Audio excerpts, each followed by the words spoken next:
ایک دفعہ کا ذکر ہے کہ ایک غریب آدمی تھا۔ وہ محنت مزدوری کرتا تھا اور اس سے جو کچھ اسے ملتا صبر و شکر کر کے وہ اور اس کے گھر والے اس میں گزارا کرتے۔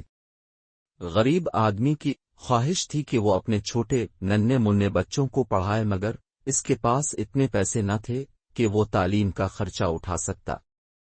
غریب آدمی زندہ دل تھا۔ اگر وہ کسی کو بھوکا پیاسا دیکھتا تو اپنے کھانے میں سے اس کو تھوڑا ضرور کھلاتا۔ ایک دن غریب آدمی کو دور دراز ایک گاؤں میں مزدوری کے لیے جانا تھا۔ سفر بہت لمبا تھا۔ راستے میں تھوڑی تھکن کے باعث غریب آدمی نے سوچا کہ کیوں نہ تھوڑی دیر آرام کر لیا جائے۔ یہ سوچ کر وہ غریب آدمی درخت کی چھاؤں میں جا کر بیٹھا ہی تھا کہ اوپر سے ایک کاغذ گرا جس میں لکھا تھا امیر ہونے کا راز اور ساتھ ہی ایک نقشہ دیا ہوا تھا۔ وہ غریب آدمی اسی وقت اس نقشے کا پیچھا کرتے ہوئے اس جگہ تک پہنچ گیا جہاں اس کو امیر ہونے کے راز کا پتہ لگانا تھا۔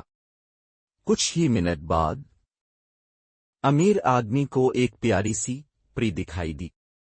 وہ غریب آدمی سے مخاطب ہوئی، تم امیر ہونا چاہتے ہو؟ غریب آدمی نے اس بات میں سر ہلایا۔ پری نے کہا، وہاں دریا کے کنارے سونے سے بھرا ایک صندوق ہے، لیکن وہ اتنی گہرائی میں ہے کہ تمہیں زمین کی کافی گہری کھدائی کرنی پڑے گی۔ یہ راز آج سے پہلے کسی شخص کو بھی معلوم نہیں تھا۔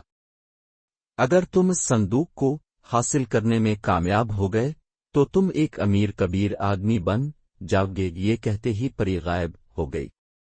غریب مزدور نے دریا کے کنارے پہنچ کر کھدائی شروع کی۔